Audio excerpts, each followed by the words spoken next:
बिहार में किसी भी व्यक्ति से बात कीजिए, वो कहेगा अधिकारियों का राज है, अधिकारियों का जंगल राज है। आखिर लोगों को ये विचार करने की बात है कि अधिकारियों का जंगल राज हुआ कैसे, कि जो स्थिति है शारीरिक मानसिक, उसमें वो बहुत सक्रिय हैं नहीं।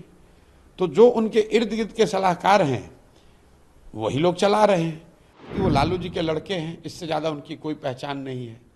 तो भाई लालू जी के लड़के हैं, इसमें तो कोई फ़र्क है नहीं। मैंने कहा कि वो 9th पास नहीं किए हैं, 9वां फेल है। तो भाई ये तो सत्य बात है कि बीजेपी का खुद का बीजेपी का कार्यकर्ता, एक एक कार्यकर्ता मान रहा है कि नीतीश जी के नाम पर चुनाव लड़कर जीत नहीं सकते हैं। लेकिन देखिए, कभी कभी नियति भी अपने तरीके से काम करती है। बीजेपी की मजबूरी ये है कि वो नीतीश को मुख्यमंत्री के पद से हटा नहीं सकते हैं, क्योंकि उनको दिल्ली में सरकार चलानी है, और उनको ये भी पता है कि नीतीश को मुख्यमंत्री रहते वो बिहार में चुनाव जीत नहीं सकते हैं। पॉलिटिकल पार्टी में आप लोग टर्न अराउंड होने वाले हैं, क्या होगा, कैसा स्ट्रक्चर होगा जन स्वराज का, क्या ये एक पॉलिटिकल रेवोल्यूशन होने वाला है बिहार में, क्या कहेंगे इसके बारे में आप? नहीं, रेवोल्यूशन की तो कोई बात नहीं है। जैसा मैंने बताया है कि जन स्वराज अभियान के शुरुआत में ही ये कहा गया था कि एक इसका महत्वपूर्ण पड़ाव, एक महत्वपूर्ण उद्देश्य ये है कि बिहार में विकल्प के अभाव में जो पिछले 25-30 सालों से लोग मजबूरी में लालू जी के डर से भाजपा और भाजपा के डर से लालू जी को वोट देते रहे हैं, वो मजबूरी, राजनीतिक बंधुआ मजदूरी खत्म हो। इसके लिए ज़रूरी है कि बिहार के लोग मिलकर एक बेहतर विकल्प बनाएं, और वो विकल्प जब बने तो वो विकल्प किसी व्यक्ति का ना हो, जाति किसी परिवार का ना हो, बल्कि बिहार के उन सारे लोगों का दल हो जो मिलकर इस दल को बनाना चाहते हैं। तो 2-2.5 साल के बिहार के इस अभियान के एक चरण की एक तरह से आप समझिए कि समाप्ति हो रही है, और उसका प्रतिफल है कि 2 अक्टूबर को बिहार में 1 करोड़ से ज़्यादा लोग मिलकर इस दल का नींव रख रहे हैं। 2 तारीख को दल की घोषणा, औपचारिक घोषणा होगी, दल के नाम की, दल के संविधान की और उसके प्रावधानों की, और दल के साथ साथ दल के लीडरशिप की। क्योंकि जैसा कि मैंने शुरू से कहा है कि मुझे दल का नेता नहीं बनना है, तो और दल का नेता उसको बनाया जाएगा जिसको बिहार की जनता नीचे से, जो 2-2.5 साल हम लोगों ने प्रयास किया है, समाज में बात करी है, तो जिस किसी को भी समाज ने चुना है, जिस किसी को भी लोगों ने बताया, जिस किसी ने भी समाज में वो परिश्रम पराक्रम काम किया है, उसके आधार पर उनका सिलेक्शन हुआ है। 2 तारीख को आपको दिखेगा कौन लोग चुन कर आए। आपकी भूमिका क्या होगी? आप कह रहे हैं कि आप ना अध्यक्ष रहेंगे ना कुछ रहेंगे। हमारी भूमिका, देखिए, सबसे बड़ी हमारी भूमिका इससे जुड़ी है कि सबसे बड़ी चुनौती क्या है। दल बनाना सबसे बड़ी चुनौती नहीं है, दल का नेता बनना भी सबसे बड़ी चुनौती नहीं है, और मेरे नज़रिए से चुनाव जीतना भी सबसे बड़ी चुनौती नहीं है। सबसे बड़ी चुनौती है समाज को बताना, जगाना, समझाना कि आपने अब तक जातियों पर वोट दिया, 5 किलो अनाज के लिए वोट दिया, आपने मंदिर मस्जिद के लिए वोट दिया, आपने मोदी लालू नीतीश के लिए वोट दिया, आपने नेताओं के बच्चों के लिए वोट दिया, लेकिन अभी तक बिहार में आपने कभी भी अपने बच्चों के पढ़ाई और रोजगार के लिए वोट नहीं दिया। उनको ये बताना, समझाना कि भाई आप अपने बच्चों की पढ़ाई और रोजगार के लिए वोट दो, वोट चाहे जिसको भी देना है दो, लेकिन वोट अपने बच्चों के लिए दो। तो ये जो जिम्मेवारी मैंने ली है, उसके तहत मैं पैदल गांव-गांव जाता हूं, लोगों को समझाता हूं, और वो यात्रा रुकेगी नहीं। वो यात्रा इलेक्शन से नहीं जुड़ी हुई है, वो बिहार के सुधारने के मेरे संकल्प से जुड़ा हुआ है, और यात्रा तब तक चलती रहेगी जब तक बिहार के लोग ये समझ न लें, बिहार के लोग इस परिकल्पना से जुड़ न जाएं, और जुड़कर अपने बच्चों के लिए एक बेहतर व्यवस्था न बना लें। दल बन जाएगा, दल की लीडरशिप आ जाएगी, वो लोग दल को चलाएंगे। मैं जो काम पिछले 2 साल से कर रहा हूँ वही काम आगे करूँगा। मैं अभी अररिया सुपौल के इलाके में पैदल चल रहा हूँ। 2-3 दिनों के बाद मैं फिर वापस जाकर वहीं से पैदल चलना शुरू करूँगा, और आने वाले चाहे 1 साल लगे, 1.5 साल लगे, 2 साल लगे, जब तक बिहार के गांव-गांव जाकर लोगों को समझाना लें, तब तक पदयात्रा जारी रहेगी। 2025 में अगर जन स्वराज को आपके मुताबिक अगर सफलता नहीं मिलती है, उसके बाद आप क्या करेंगे? क्या ये यात्रा उसके बाद भी शुरू रहेगी? देखिए, 2 बातें हैं। मेरा जो संकल्प है बिहार को सुधारने का, वो जन स्वराज की चुनावी सफलता और विफलता से नहीं जुड़ा है। अगर मान लीजिए कि जन स्वराज को चुनावी सफलता मिल भी जाए, उससे बिहार सुधर जाएगा ये जरूरी नहीं है। दल तो हर बार जब चुनाव होता है कोई ना कोई दल जीतता ही है। चुनाव जीतना कठिन है, लेकिन चुनाव अच्छे लोगों के साथ जीतना उससे भी ज़्यादा कठिन है। तो मेरी भूमिका है कि जन स्वराज एक ऐसी व्यवस्था बने जो अच्छे लोगों की, सही लोगों की व्यवस्था हो, जो जब जीत कर आए तो सिर्फ विधायक और सांसद बनाने वाली मशीनरी न बने, बिहार के लोगों के जीवन में परिवर्तन लाने वाली व्यवस्था बने। और उस नज़रिए से मेरा प्रयास 2025 से नहीं जुड़ा हुआ है। जैसे अभी दल बन रहा है, फरवरी मार्च के महीने में दल का एजेंडा जारी होगा, जो बिहार के सुधार का ब्लूप्रिंट है, विजन डॉक्यूमेंट है, वो जारी होगा। 25 के अक्टूबर नवंबर में चुनाव भी होगा। ये महत्वपूर्ण पड़ाव हैं, लेकिन ये यहाँ पहुँचना ये सपना नहीं है। दल बनाकर चुनाव जीतना सपना नहीं है। सपना तो ये है कि एक ऐसा बिहार बने जहाँ हरियाणा, पंजाब, महाराष्ट्र, गुजरात से, अन्य राज्यों से लोग आकर रोजी रोजगार करें। उतना उन्नत, उतना विकास, उतना विकसित बिहार बने, वो सपना है और उसके लिए प्रयास जारी है। नीतीश कुमार से जुड़ा एक सवाल है। आपने कहा कि 4 सलाहकार मिलकर उनको गाइड कर रहे हैं, बिहार चला रहे हैं। 2020 में 3 बार उनका कॉल भी आया, रिजल्ट के दिन आपने मना भी किया, फिर भी वो सीएम बने। क्या उनका रेलेवेंस आज के बिहार के पॉलिटिक्स में है, और वो नहीं रहेंगे तो आप किसे सक्सेसर मानते हैं जेडीयू का? नहीं, देखिए, जदयू का, जब जदयू दल ही नहीं रहेगा तो जदयू का सक्सेसर क्या होगा? नीतीश कुमार का जो दल है, मैं उस दल में रहा हूँ, नीतीश कुमार के साथ काम भी किया है मैंने। उस दल की पूरी पूंजी नीतीश कुमार है। जब वही खत्म हो गई तो ब्याज से कैसे चलेगा? तो चलने वाला है नहीं, उसका कोई, उस दल का कोई भविष्य नहीं है। जहाँ तक मैंने, आपने जो कहा सलाहकारों की बात, मैंने ये कहा कि आप बिहार में किसी भी व्यक्ति से बात कीजिए, वो कहेगा अधिकारियों का राज है, अधिकारियों का जंगल राज है। आखिर लोगों को ये विचार करने की बात है कि अधिकारियों का जंगल राज हुआ कैसे? नीतीश कुमार तो पहले भी मुख्यमंत्री थे। हुआ ऐसा है कि नीतीश कुमार ने पिछले कुछ सालों से विधायकों के बजाय, मंत्रियों के बजाय, पंचायती राज से जुड़े हुए लोगों के बजाय, अपने कार्यकर्ताओं के बजाय पूरी व्यवस्था अपने चंद 2-4 सलाहकारों के हवाले कर दी है।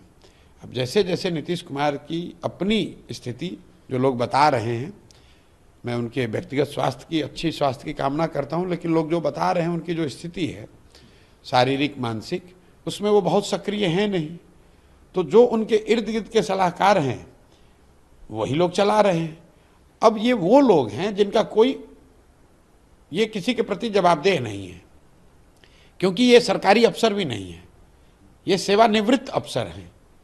तो जब आप सरकारी अफसर होते हैं तो फिर भी आपकी एक जवाबदेही है अपने कुर्सी के प्रति, व्यवस्था के प्रति। जब आप सेवानिवृत्त हो गए तो आपकी सिर्फ एक जवाबदेही है, जिसने आपको सलाहकार बनाया है, आप उसके प्रति उत्तरदायी है।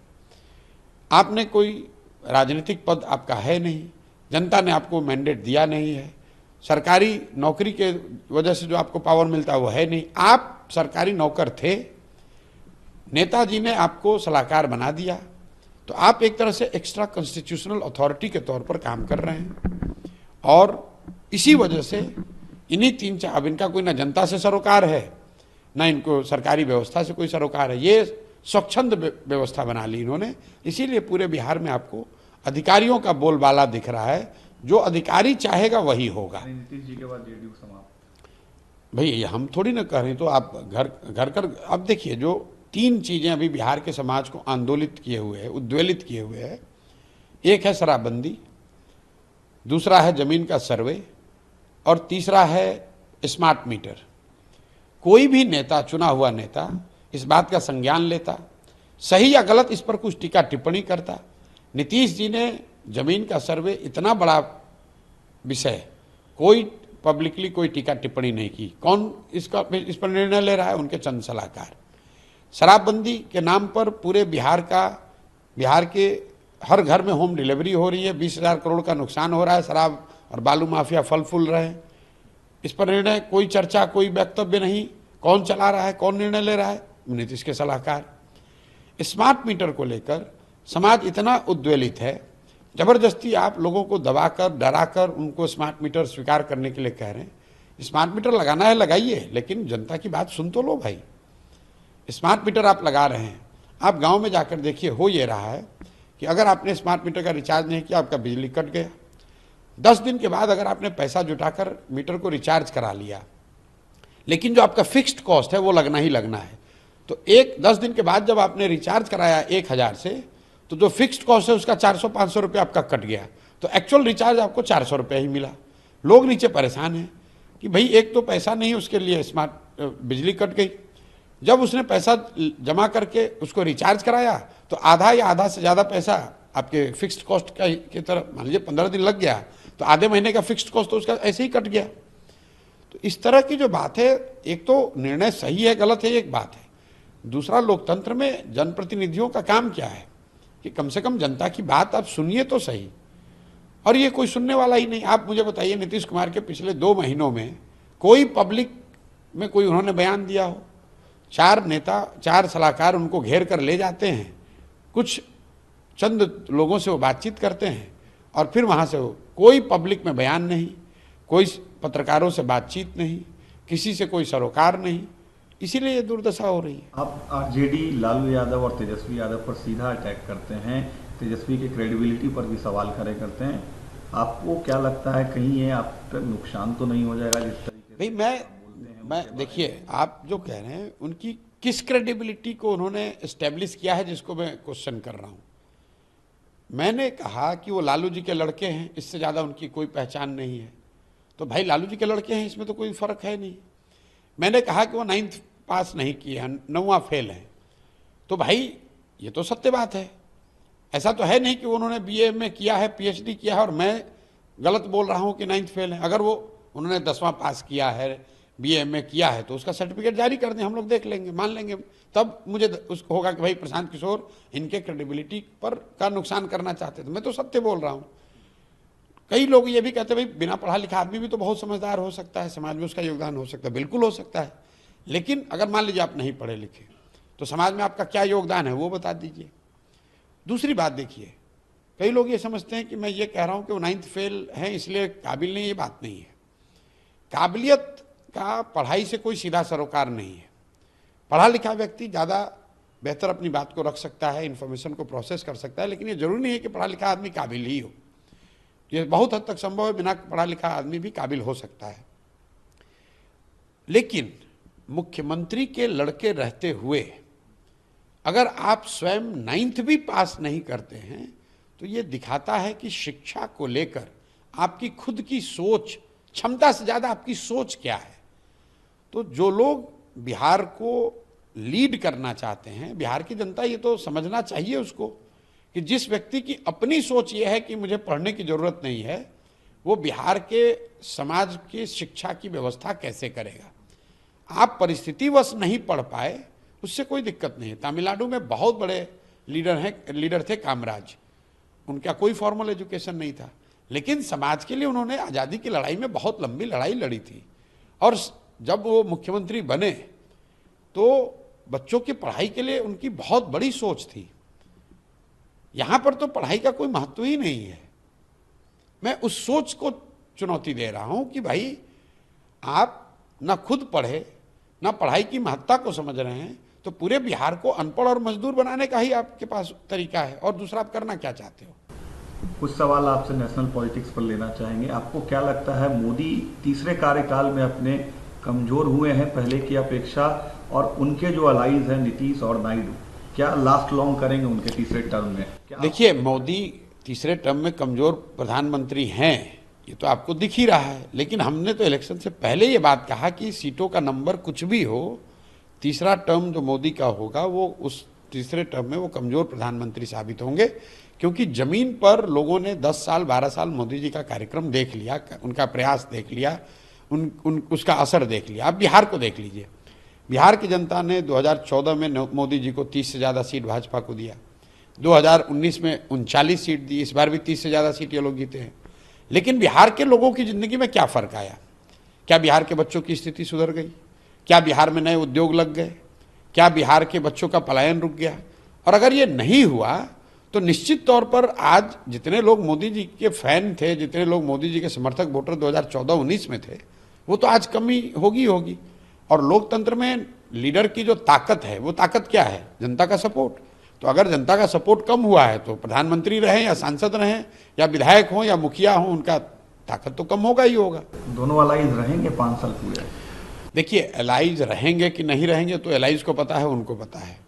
इतना स्पष्ट है कि मोदी जी और ये जो सरकार है, ये इनकी लोकप्रियता, इनकी ताकत कम हुई है और आगे की लॉन्जिविटी इस पर डिपेंड करेगी कि आने वाले 2-2.5 साल में जो 9 राज्यों के चुनाव हो रहे हैं, जम्मू कश्मीर, दिल्ली, हरियाणा, महाराष्ट्र, झारखंड, बिहार, बंगाल, असम और तमिलनाडु, इन राज्यों के चुनाव के परिणाम अगर बीजेपी के खिलाफ हुए तो निश्चित तौर पर सरकार की स्थिरता को लेकर सवाल उठेंगे।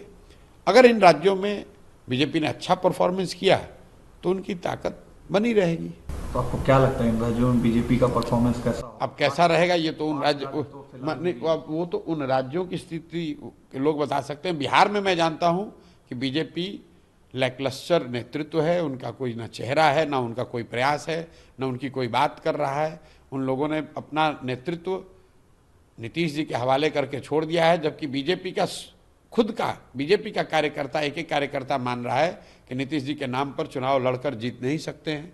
लेकिन देखिए, कभी कभी नियति भी अपने तरीके से काम करती है। बीजेपी की मजबूरी यह है कि वो नीतीश को मुख्यमंत्री के पद से हटा नहीं सकते हैं, क्योंकि उनको दिल्ली में सरकार चलानी है और उनको यह भी पता है कि नीतीश को मुख्यमंत्री रहते वो बिहार में चुनाव जीत नहीं सकते हैं। तो भाजपा की हालत तो बिहार में ऐसी है कि ना आप दाएं जा सकते हैं ना बाएं जा सकते हैं। उनको मालूम है कि सरकार में क्या परेशानी है, उनको मालूम है कि नीतीश के साथ वो जीत नहीं सकते हैं, लेकिन बिहार में वो कुछ कर नहीं सकते हैं, क्योंकि दिल्ली में सरकार चलाने के लिए उनको नीतीश की मदद की जरूरत है। मोदी के तीसरे कार्यकाल का 100 दिन का जो काम है उसको कैसे देखते हैं? उन्होंने जो प्रॉमिस किया था क्या उन्होंने पूरा किया है? भाई, उन्होंने क्या प्रॉमिस किया था पहले मैंने ध्यान भी नहीं दिया, और उन्होंने क्या किया नहीं किया मेरा उससे कोई सरोकार नहीं है। मैं बिहार में एक तरीके से I am buried in the bushes of Bihar, और मुझे दूसरे किसी चीज़ की ना चिंता है ना ज़्यादा खबर है। 100 दिन कब हुआ मुझे ये भी नहीं मालूम है। 100 दिन में उन्होंने क्या किया नहीं किया, कम से कम बिहार में तो कुछ नहीं दिखा। अगर बिहार में कुछ दिखता तो मैं आपको ज़रूर बताता। बिहार में तो यही दिखा कि जो थोड़े बहुत उनके समर्थक हैं वो भी अब उसको छोड़कर, हताश होकर धीरे धीरे जनस्वराज की ओर जा रहे हैं। एक आखिरी सवाल लेंगे, राहुल गांधी का जो रिबॉर्न हुआ एज अ एलओपी, कैसे देखते हैं आप? नेशनल पॉलिटिक्स में कुछ इम्पैक्ट उसका? नहीं, निश्चित तौर पर कांग्रेस की जो दशा या दुर्दशा थी उसमें थोड़ा सुधार हुआ है। अगर आपके 50-55 एमपी थे वो बढ़कर 100 हो गए तो निश्चित तौर पर आपकी ताकत बढ़ी है।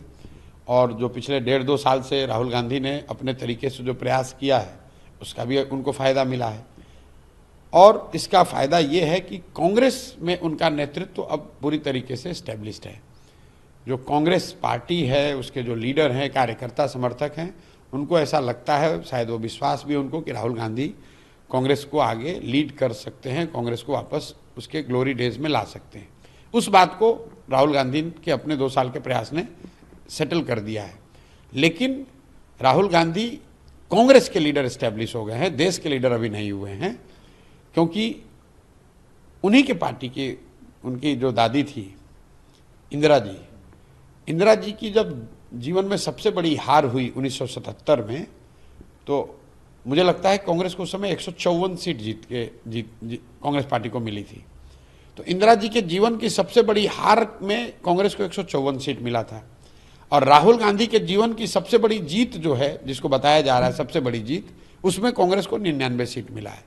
तो ये फर्क है, ये दिखाता है कि देश के नेता के तौर पर उभरने के लिए अभी भी राहुल गांधी को एक लंबा फासला तय करना है। क्या अपील करेंगे? 2 तारीख को आपका स्थापना है लोगों से, बिहार की जनता से 2 तारीख? नहीं, कोई अपील नहीं करेंगे।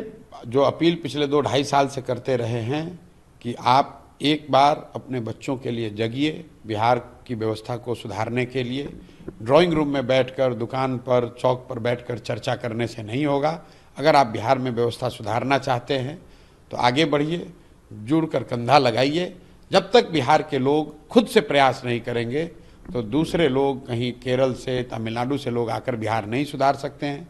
प्रयास हम करें या आप करें, प्रयास आज हो या 10 बरस के बाद हो, प्रयास किसी न किसी बिहार के व्यक्ति को ही करना पड़ेगा। इसलिए मैं इतना ही अपील करूंगा कि अगर आप अपने और अपने बच्चों की बेहतरी चाहते हैं तो बिहार में नया विकल्प, जो जनता का विकल्प हो, एक बेहतर भविष्य की गारंटी हो, इस विकल्प को बनाने में अपना कंधा लगाइए, आगे बढ़िए। पैसे की, जाति की, बाहुबल की, इस तरह की चिंता न करें। एक बार आप साथ में आएंगे, जन बल के आगे कोई बल नहीं है। अगर लोग साथ में आएंगे तो मेरा पूरा यकीन है बिहार में नई व्यवस्था बनेगी, बिहार के बच्चों के भी जीवन में खुशहाली आएगी, बिहार में भी एक नया सवेरा होगा।